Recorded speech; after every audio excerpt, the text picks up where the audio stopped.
रेखा के पिता दिल्ली में किसी तरह अपने और अपने परिवार का पेट पाल रहे थे, पर एक दिन अरे रमेश, तुम्हारी बेटी के तो समझो भाग्य ही खुल गए। वकील लड़के का रिश्ता आया है।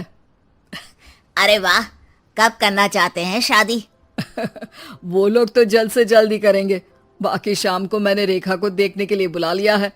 तेरा घर छोटा है तो तुम लोग मेरे घर ही आ जाना। राकेश और उसकी बीवी सारी तैयारी के साथ रोहित और रेखा की शादी कर देते हैं।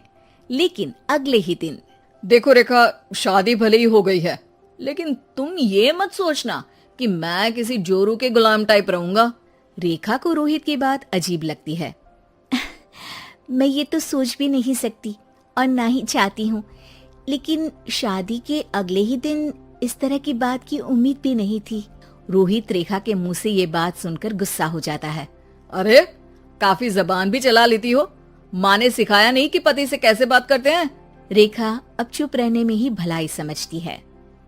रेखा, जल्दी से नाश्ता तैयार कर लो।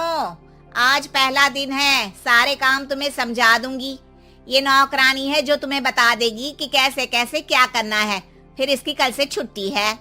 रेखा भी ससुराल में जी जान लगाकर काम करने लगती है।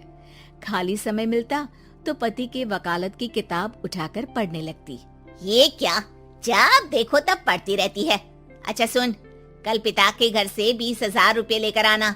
मेरे छोटे बेटे की फीस भरनी है। लेकिन पापा क्यों भरेंगे उसकी फीस? अरे वाह जी वाह, पापा क्यों भरेंगे? तो ये बता, हम क्यों रखेंगे तुझे यहाँ? क्यों खाना देंगे फ्री में?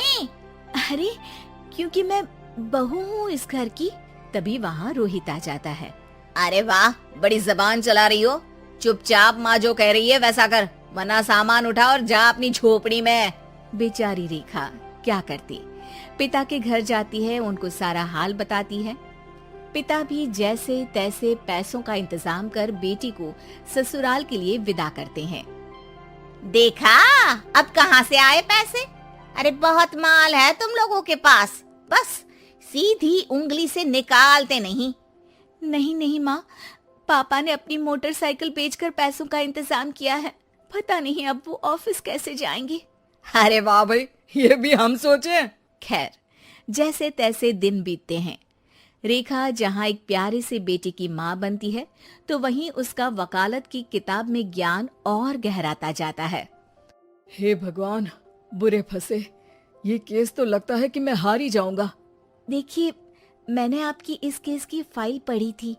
इस केस को जीतना बहुत ही आसान है। वाह भाई वाह, यहाँ वकालत की डिग्री लेकर भी मैं समझ नहीं पा रहा हूँ, और तुमने रोटी बनाते बनाते ही केस समझ लिया।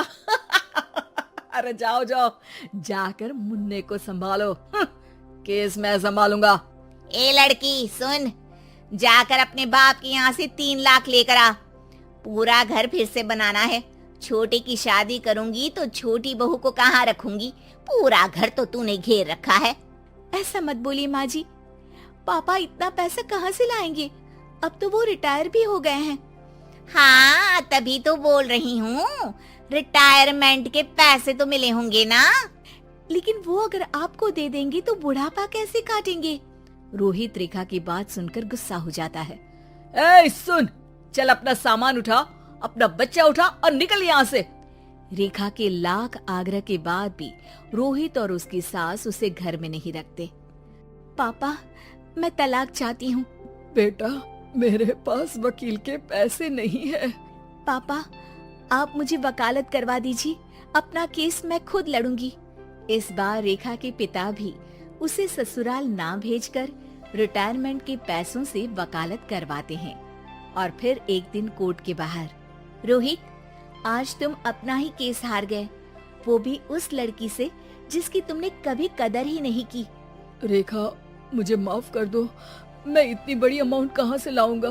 मैं हर महीने पैसे नहीं दे सकता तुमको। पैसे वहीं से लाना जहाँ से तुम मेरे पापा को लाने के लिए मजबूर करते थे।